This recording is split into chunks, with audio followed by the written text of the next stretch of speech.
You're listening to PetLifeRadio.com. Welcome to Animal Rights on Pet Life Radio. It's your host, Tim Link, and I'm so glad you're joining us today. My special guest today is author, speaker, editor, host of Pet Life Radio's Oh Behave. It's Arden Moore. So we're excited to talk to Arden and talk to her about her latest books, Fit Dog and Fit Cat, Tips and Tricks to Give Your Pet a Longer, Healthier, Happier Life. So great books. We're going to dig into that. We're going to also talk to Arden a little bit about her writing style and processes. So we'll find out how she does all this great magic. So everybody hang tight, and we're going to come right back with Arden Moore. You're listening to Animal Rights Show on Pet Life Radio. Sit. Stay. We'll be right back after a short pause. Well, 4 to be exact. It's DesignerPetSweaters.com. Hand-knitted designer sweaters for your precious pup or cool cat. Beautiful couture patterns for your pets, including custom-knitted formal wear, casual wear, yachting, and even sports-themed. Many designer pet sweaters include feathered tammy hats, top hats, and a lot of sparkle. Each sweater includes leg loops, front paw sleeves, and leash opening. Visit DesignerPetSweaters.com to order your 4-legged fashions today. Large or small, we fit them all. DesignerPetSweaters.com. Listen, cat people, it's just litter. Until you realize those big boxes mean big smells, big messes, and big money. Switch to World's Best Cat Litter, the only litter with concentrated power. It guarantees less smells, less work, all with less litter. Try the small bag that lasts one cat 30 days and you'll realize it's just litter, unless it's World's Best Cat Litter. Find it at Target, Walmart, and at your local grocery and pet stores.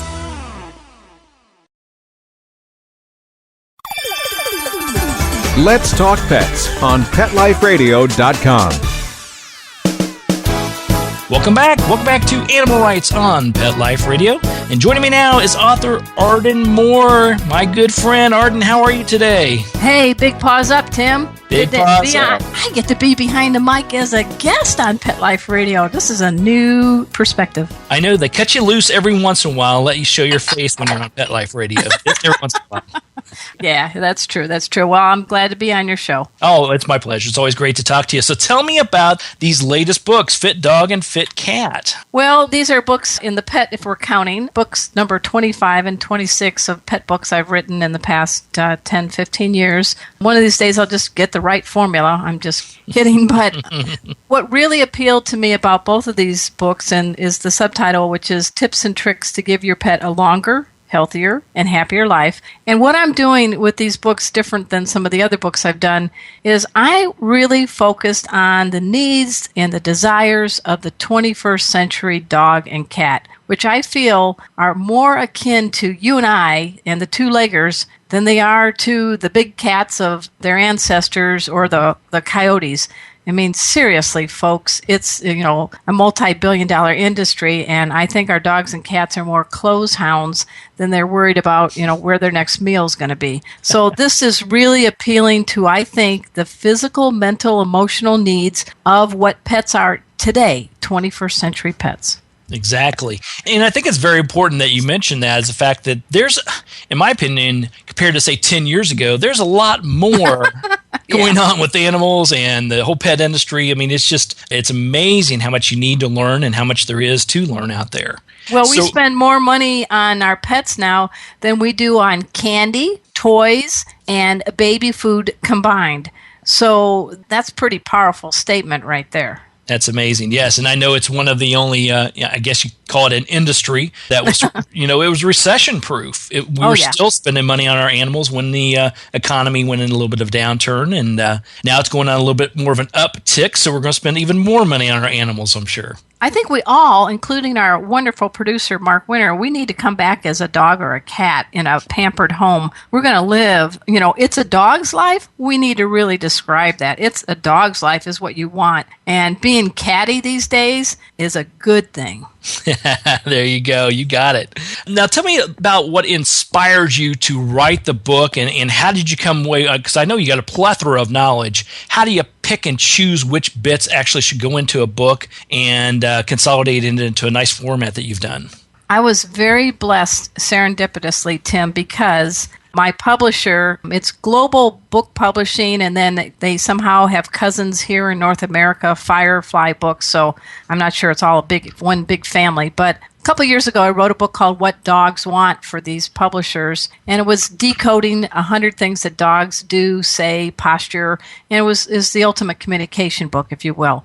Well, they called me and they said, we're in a jam. And I said, what's that? And they said, well, we have already approved 2 books, a dog book and a cat book. And you're going to love this, Tim. They gave all the money to a writer who shall be nameless, and they never checked back with her. And it was due, and she hadn't written a sentence. She hadn't even done the table of contents. And they were on a huge hurt and a huge tight deadline. And I was a newspaper reporter for 20 years. So I got the joy of being able to book map this book on my own, determine what's going on what page, and I fine-tuned it and figured it out for all 192 pages and divided up the chapters. So it was one of those ultimate opportunities as a pet expert and a writer to be able to create my own recipe, if you will. And that's where I came up with, hey, guys, we really need to cater to the 21st century pet. So that was kind of that, and getting some extra money to fill the bowls of kibble for my pets were the motivators. Exactly, and need plenty of that with that crew you've got there, that's for sure. Yeah, Chipper, Cleo, Murphy, and Casey. Woo-hoo. And then I have my sister's 3 dogs, Maddie, Gracie, and Jeannie, so we are the Magnificent 7. There you go. I love it. So when the publisher got a hold of you and wanted you to put together the book, and they gave you a timeline, how much time did you actually have to put sort of pen to paper, as old school goes, and get this over to them? I think it was 3 or 4 months total from start to finish to write, do all the table. Obviously they had to approve all that and write. But what was fortunate for me is I write for so many different publications, and like you, am having the opportunity to pick the brains of pet experts on the radio. So I'm a pretty good squirrel when it comes to storing good knowledge, and I had a whole bank to tap that I could use. I'm also a master in pet first aid, and what I love is that I got the opportunity to have a whole section on pet first aid, what to do and what not to do in a pet emergency for your dog and cat. And I think that's one of the best ways to be your pet's best health ally, is to know what to do in an emergency when happens. And even though you love your vet, and I have great friends who are veterinarians, in 5 minutes or less, if a dog nicks an artery, they're gone. Mm-hmm. And so the whole purpose of pet first aid is not to replace a veterinarian, but to be able to stabilize and mobilize and get that pet to a veterinarian. And you have permission to freak out later, because your pet is tuning in, like as an animal communicator. Right. They are counting on your confidence and your know-how. You can freak out later. And that's what I tell all my students. Freak out later, but right now your dog or your cat needs you. And the clock is ticking. So that was it really made my day that I could add a whole section on pet first aid. Yeah. And big applause to you on the book. Everybody will go out and buy a copy of Fit Dog and Fit Cat.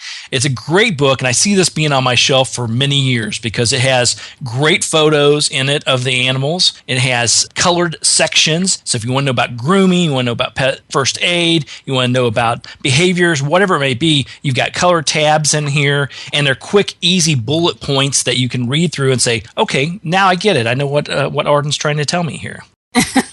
Yeah, now I learned something too. No, it is, they have great photos. I'm laughing because while this book was being written, I adopted my first orange tabby, Casey, my KIT, kitten in training.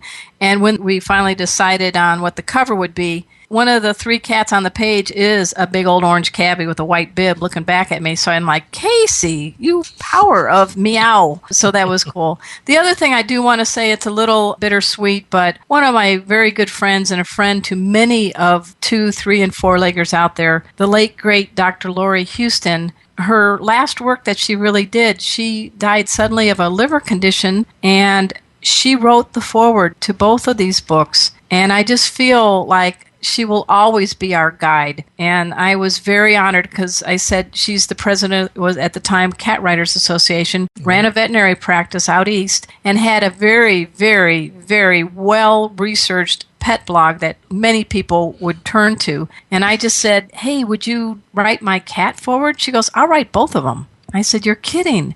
And it was very nice because, she's somebody who's made a difference. So I feel like we have a legacy with Lori there. Absolutely, absolutely. She did great work when she was here in this plane, and I know she's doing great work on the other side. So, yeah, it's a nice thing, a nice tribute, and what a wonderful thing to have in your books. Thank you. Now, Arden, after everybody picks up a copy of Fit Dog and Fit Cat and they peruse through it about 20, 30 times and they put it on their shelf and they pull it back down again, what do you hope people get out of it? What's the walk away after this is all said and done? I think knowledge is power, and I think better than buying your pet a new outfit or giving them a new treat, I think the message for all of us two-leggers is read these books, and you're going to know your dog and cat so much better. You're going to have a stronger relationship. You're going to get your dog and get your cat so that when things happen, you're going to be more in tune with their needs and wants, and it's just going to overall be a greater connection with your pet, and it's win-win. That's right. Knowledge is power, and you can never learn too much, especially when it comes to our furry friends, that's for sure. Well, Arden, we're going to take a quick break here. Everybody hang tight. We're going to come back and talk to Arden a little bit more about her writing style and process and how she got involved with all these wonderful critters and made a career out of writing about them. So everybody hang tight. We'll continue our conversation with Arden Moore right after these messages. You're listening to Pet Life Radio, this Animal Rights Show. Sit. Stay. We'll be right back after a short pause. Well, 4 to be exact.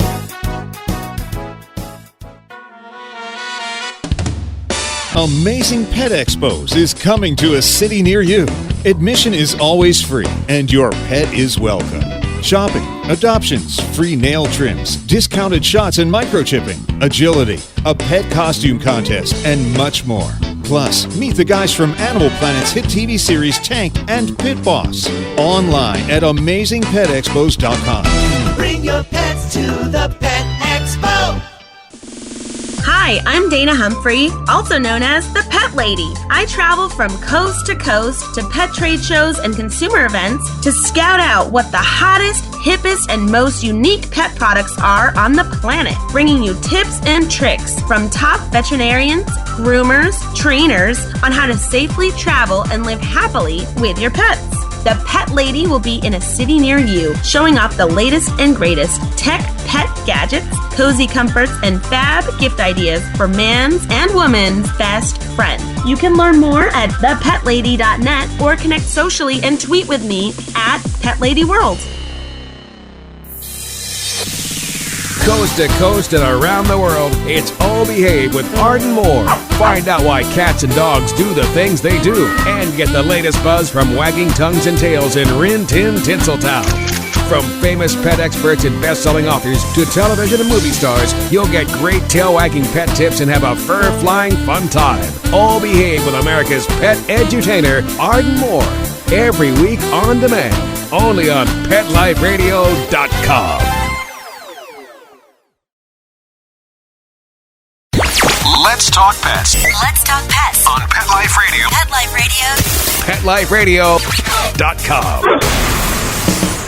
Welcome back to Animal Rights on Pet Life Radio. I'm here with the wonderful Arden Moore, talking to her about her latest books, Fit Dog and Fit Cat. Now, Arden, as you mentioned, you sort of cut your teeth in this whole writing process as a reporter and continue to be a reporter to this day. You're an editor, you're a writer, you do a lot of things. How did you go from writing into a newspaper and doing all the wonderful things there to getting on the pet track, the animal track, and writing and forming a career where you've got now 26 books in this genre? Well, I spent 20 years as an investigative reporter for daily newspapers and also did some sports writing, covered a couple of Super Bowls. But then I also covered the dark side of the two-legged world, and that would be I covered the Gainesville college slayings when a man slayed several students at the University of Florida. I had to bust hospital administrators who were cheating. I actually headed a president of a foundation of a university who shall remain nameless now because I don't want to give him any kind of kudos. We investigated them and found out all these little old ladies that were giving money to the university to help like departments like English and French and all that. They were using it for junkets for trips, this foundation. So there was that side of me that I wanted to do good and right wrongs, but it was taking a toll after 20 years. And my mom was was diagnosed with lung cancer, and she was one of my best supporters, and she was a pretty cool mom. And my mom said to me one day before she passed away, she said, "Do you want to just be remembered for having a great byline in a newspaper, or what do you really want to do?" And we always had grown up with pets, and everybody in my family has adored our pets. And it was kind of a light bulb that said, she might have something there. So I went and did the little test. I always wanted to write for magazines and for books. So I applied, and I was hired at Rodale Press up in Emmaus, Pennsylvania, which sounds like a billy goat. It has one stoplight in it, and the main street has 3 names. They're just trying to fake you out that they're bigger than they are. But the big dog in Emmaus, Pennsylvania is, of course, Rodale Press, which does a bunch of books as well as a bunch of magazines like Prevention and Men's Health. And I was a senior writer in the book division, and I was writing a lot of human health books and home improvement books and herb books. And one of the editors, a great guy named Mark Bricklin, pulled me aside and said, "Hey, kid, what are you doing?" I go, "I don't know, what? Would you like to help me start a magazine?" And it was called Pets, Part of the Family. So I was part of the crew that launched this magazine. And I thought, wow, I really like writing about pets, but not the kind of stories like, "Oh, Fluffy, you're so cute." The meaty stories, the ones that really get into the connection with people, medical issues, behavior issues, new science. And that's what got me. And then in 99, I decided to say goodbye to the W-2 world and start my own business. So I have run my own company for the past 16 years and never looked back. I am the happiest I've ever been. I may not be the richest broad on the planet, but I'm enriched, and probably you can relate to that. That's, to me, I am so happy doing what I'm doing. I write not only about pets, but I write about entrepreneurs and people making a difference. So I just feel like I was able to make that transition from busting bad people to spotlighting good beings. There you go. Yeah, and it is rewarding. Like you said, it probably work harder than you've ever worked in your entire life, but the rewards definitely come from it. Yeah, I don't have any fleas. I get sloppy kisses. I get purrs on cue. So, That's right. Life can't be any better than that. That's right. You got your own exercise program, whether you like it or not. Yeah. Now, Arden, tell us you talked about these particular books, but tell us about your writing process as a whole. Are you one of those that has to write every single day, or up at 5 a.m. because you got to get to the computer and start writing? Or is it more of based on timelines, or just what you're feeling for the day? Well, I love deadlines because I don't miss them. And I have found, though, the closer the deadline, the more creative I've become. So I may not be like some of your typical guests. I do not say to myself, I have to write every day and have to write from 5 to whatever. I'm pretty disciplined on making deadlines, but because I do a lot of different things, radio and editing and writing and giving presentations, it's all about being efficient with each day. And here's something for all you writers out there. Don't ever let anybody tell you that you're supposed to stay in your office and write all day long, because some of the most creative ideas I've gotten have occurred when I'm walking my dog, when I'm sorting my laundry, something that's away from the keyboard where you almost feel your brain is relaxed enough that you're able to take in an idea. When you force it, it doesn't work. So some people may think you're, quote, goofing off, but some of the best creative moments have happened when I'm not near a keyboard. Yeah, I would agree with you wholeheartedly on that. And your words are very apropos. If you force it, it will not happen. And I think that's a true statement for life in general, wouldn't you say? Mm-hmm. Yeah. And also when you have to pay a mortgage, you meet your deadlines. I laugh when people think as a writer, well, when are you going to get a real job? I'm thinking, darling, I love what I'm doing. It is a real job. It's just a different job than you. And the only pet peeve if I have as a writer, and you can relate maybe, is when people say, "Oh my gosh, we can't wait to promote you," and they want you to come to speak, and they're like, "Well, we can't pay you anything, but they'll promote you." And I'm like, are you paying the person who's the janitor cleaning up after your conference? Well, yes. Are you paying the person who's booking everybody's flight? Well, certainly. Then why is the person they're coming to not getting paid? So there is a little bit, the only pet peeve I have is that I've worked very hard, not only for myself, but for others, because I think we have something to offer people of value, and, you get what you pay for. Yeah, absolutely. And, I think it's a matter of just, and like you said, you have to wear, as a writer, it's not just being a writer. There's a lot more that goes into it. Even if you're just writing, I shouldn't say even, but, if your main goal is to put out a novel and you hit the timelines, etc., getting the editing pieces and getting it over to the publishing house, that's just the beginning of it. All the stuff that goes into the back end of it, and then promoting it, as you said, and spending your time and your money and your efforts just to see if you can get your message out there. That's a really good point, Tim, and I'm glad you pointed it out. A few times I've teamed up with some of my publishers at book expos, and we talk about book mapping, it's like putting the book together like a big jigsaw puzzle, and the best ones that really sell well and get in the hands of people who really can benefit are those where everybody on the team is working together, from marketing and editors to the writers. The better savvy writers are those who realize once you put that manuscript in the hands of the editor, you're not done. And if you show any effort to help promote the book, you know what? You're going to get another contract, and it reflects on you, because 6 months after these books are gone, they're on to their next. It's like speed dating for authors, and you've got to have a hard skin realizing they love you, and then they're on to the next.